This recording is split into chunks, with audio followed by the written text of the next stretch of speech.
Class 8th, Poem 3 The Bengal Sellers. Bengal sellers are we who bear our shining loads to the temple fair, who will buy these delicate, bright, rainbow tinted circles of light, lustrous tokens of radiant lives for happy daughters and happy wives. Some are meet for a maiden's wrist, silver and blue as the mountain mist. Some are flushed like the birds that dream on the tranquil brow of a woodland stream. Some are aglow with the bloom that cleaves to the limpid glory of newborn leaves. Some are like fields of sunlit corn, meet for a bride on her bridal morn. Some like the flame of her marriage fire, are rich with the hue of her heart's desire, tinkling, luminous, tender and clear, like her bridal laughter and bridal tear.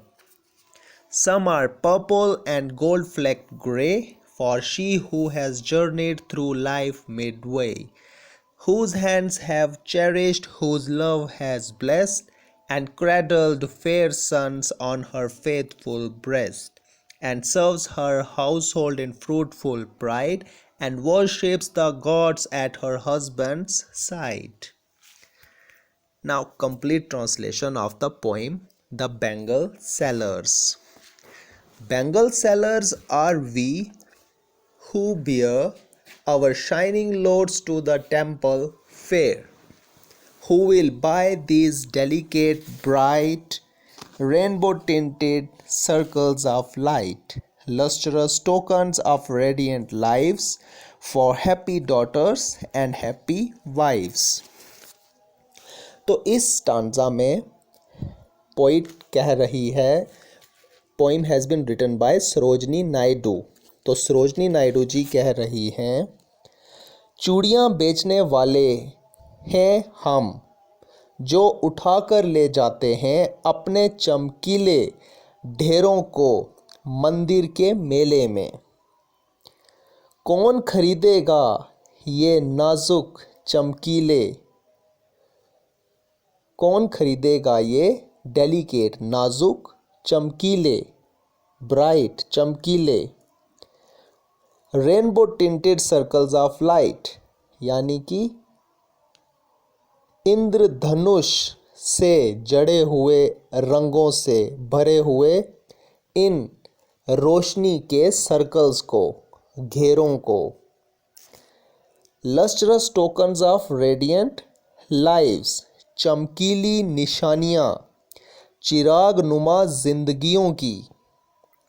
For happy daughters and happy wives, उन खुश रहने वाली बेटियों के लिए और पत्नियों के लिए जो हमेशा खुश रहती हैं। Some are meet for a maiden's wrist, silver and blue as the mountain mist. Some are flushed like the birds that dream on the tranquil brow of a woodland stream. Some are aglow with the bloom that cleaves to the limpid glory of a newborn leaves.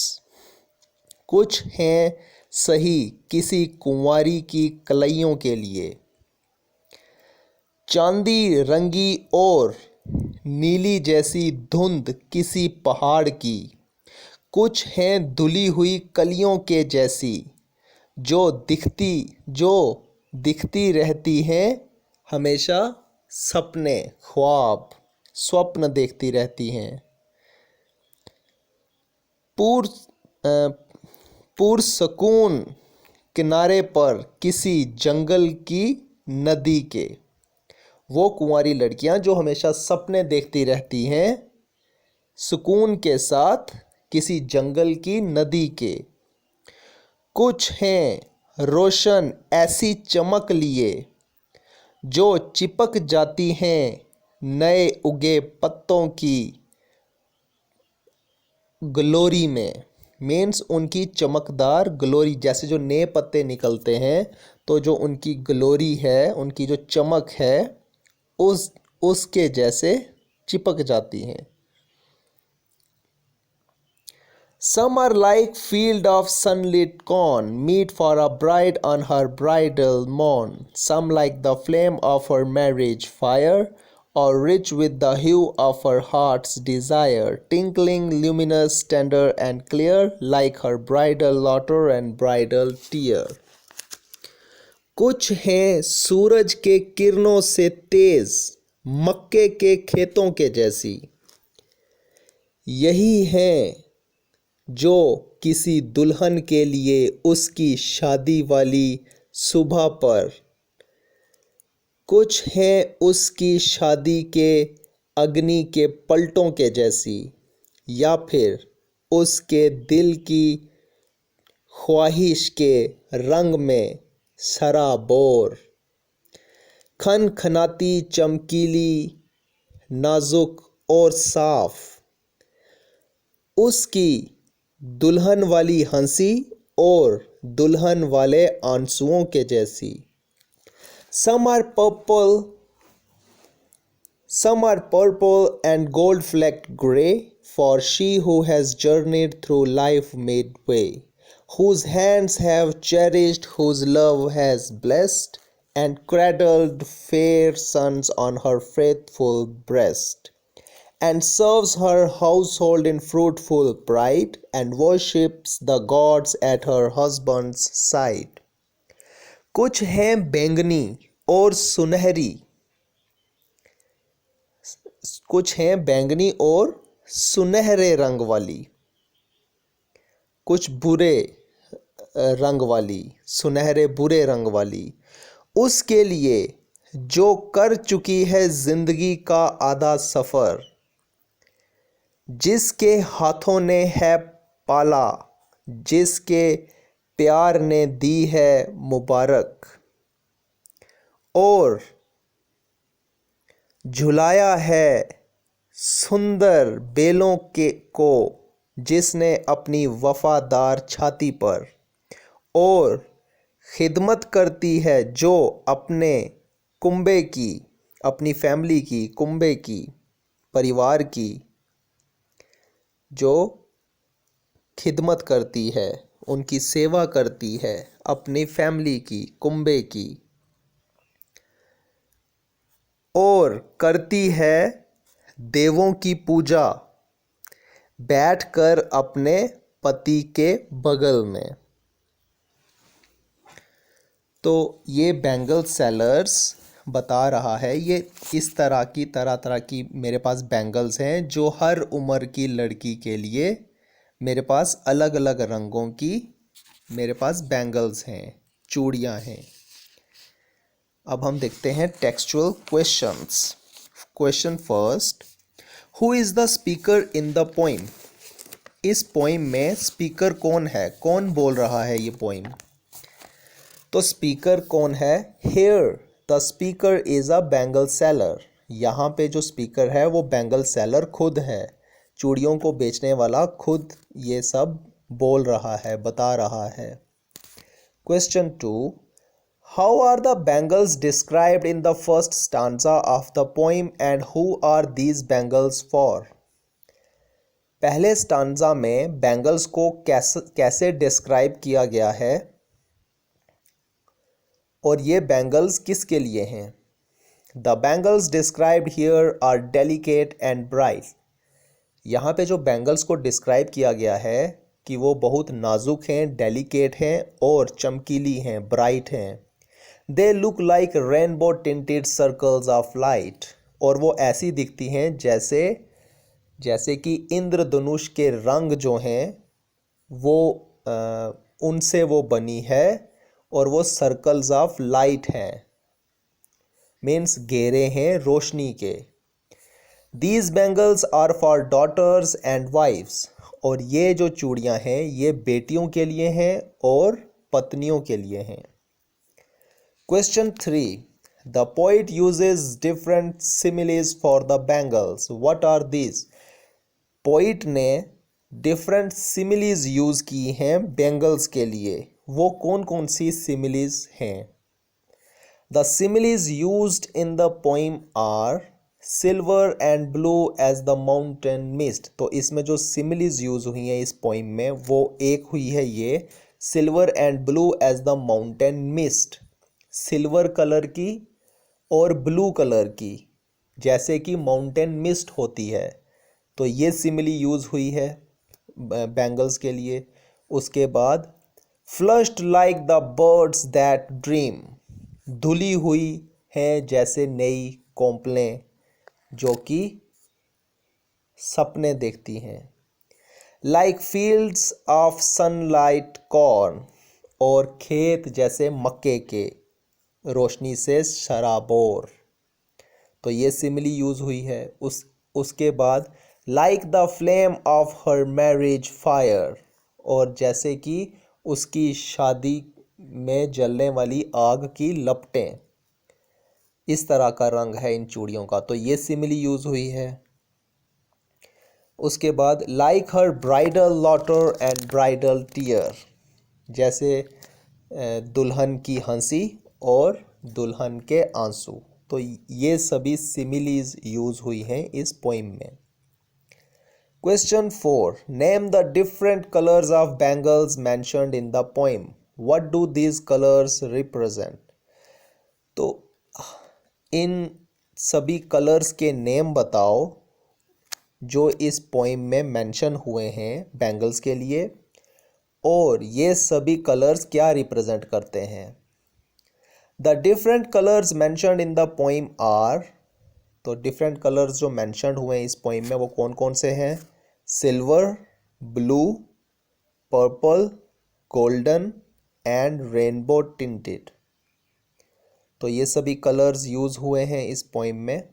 These colours represent different stages in the life of a woman, और ये सभी colours एक औरत के life के different stages को represent करते हैं। Question 5, the word some has been repeated in the poem for a purpose, what is it. ये जो वर्ड है सम, ये बार बार रिपीट हुआ है इस पोइम में किसी पर्पस के लिए, वो क्या है। Here the word sum has been used for different bangles that are for different persons and for different purposes. यहाँ पे जो वर्ड यूज हुआ है सम, वो डिफरेंट बैंगल्स के लिए यूज हुआ है, अलग अलग चूड़ियों के लिए यूज हुआ है, जो कि अलग अलग पर्सन्स के लिए हैं और डिफरेंट पर्पसेस के लिए हैं। Question 6, explain the following lines. Some are meet for a maiden's wrist, silver and blue as the mountain mist. तो इन लाइन्स को एक्सप्लेन करना है। In these lines, the poet want to say that a bangle seller has different bangles and some of these bangles are for an unmarried girl. In lines में poet ये कहना चाहता है कि ये जो बैंगल सेलर है इसके पास डिफरेंट कलर्स की बैंगल्स हैं, और इनमें से कुछ बैंगल्स जो हैं वो कुंवारी लड़कियों के लिए हैं। They are of proper size for a maiden's wrist, और इनका एक प्रॉपर साइज है जो कुंवारी लड़कियों की कलाइयों में फिट आ जाएगा। Some of these bangles are silver and blue in colour just like the mountain mist, और इनमें से कुछ बैंगल्स जो हैं वो सिल्वर कलर की हैं और ब्लू कलर की हैं, और जैसे वो ऐसी हैं जैसे कि पहाड़ों की धुंध होती है। Now language work, read the poem once again and fill in the blanks as in the poem. तो ये फिल इन द ब्लैंक्स हैं। First is bangles are said to be as rainbow tinted circles of light, तो bangles को ऐसा कहा गया है जैसे कि वो इंद्रधनुष के रंगों से जड़ी हुई हैं और वो रोशनी का सर्कल हैं, रोशनी का घेरा हैं। Second is some are like fields of sunlit corn, और कुछ ऐसी हैं जैसे कि मक्के के खेत हैं जो कि सूरज, जहाँ पे सूरज की रोशनी लग रही है। Third is some bangles are purple and gold flecked grey, कुछ बैंगल्स पर्पल हैं और सोने के रंग से हैं भूरी भूरी। Fourth, people buy these bangles from a bangle seller. तो लोग ये बैंगल्स खरीदते हैं बैंगल्स को बेचने वाले से, चूड़ियों को बेचने वाले से। So second part is the poet has used several expressions which form pictures in the reader's mind. तो पोइट ने कुछ एक्सप्रेशंस यूज़ किए हैं इस पोइम में जो कि पढ़ने वाले के दिमाग में एक पिक्चर बनाते हैं। That is field of sunlit corn, मक्के का खेत जहाँ पे बहुत तेज़ धूप लग रही है। एंड सर्कल्स ऑफ लाइट, और रोशनी के घेरे। Pick out more such expressions from the poem. अब इस पोइम से हमने कुछ और एक्सप्रेशंस को पिक करना है। तो वो कौन कौन से एक्सप्रेशंस हैं? जैसे कि शाइनिंग लोड्स, चमकने वाला जो उसने बोझ उठाया हुआ है, शाइनिंग लोड्स। माउंटेन मिस्ट, पहाड़ों की धुंध। Bro of a Woodland stream, तो जैसे कि किसी जंगल में स्ट्रीम चल रही है, नदी चल रही है। ब्लूम दैट क्लीव्स, एक जो खिली हुई कोई कली है जो धुली हुई है। मैरिज फायर, और शादी में जलने वाली आग, एटसेट्रा। तो ये इस तरह के एक्सप्रेशंस यूज़ किए हैं सरोजनी नायडू जी ने। Now third part is use the clues to complete the word pyramid. अब इन क्लूज को यूज करके हमने इस पिरामिड को कंप्लीट करना है। तो so first is MO, a crowd, एक झुंड है जो MO लेटर से बनेगा। तो MO से बनेगा मॉब। मॉब का मीनिंग होता है झुंड, और इसका सिनोनिम है अ क्राउड। तो क्राउड का मीनिंग भी होता है एक झुंड लोगों का, और मॉब का मीनिंग भी वही है। इसके बाद सेकंड है मॉथ, नाइट इंसेक्ट, रात को जो रोशनी पर वो जो उड़ने वाला एक आता है इंसेक्ट, उसे कहते हैं मॉथ। थर्ड इज मंथ, महीना, फेब्रुअरी इज द नेम, और उसका नाम है February. So fourth is mother means माँ। She loves you the best, जो आपसे बहुत सबसे ज़्यादा प्यार करती है।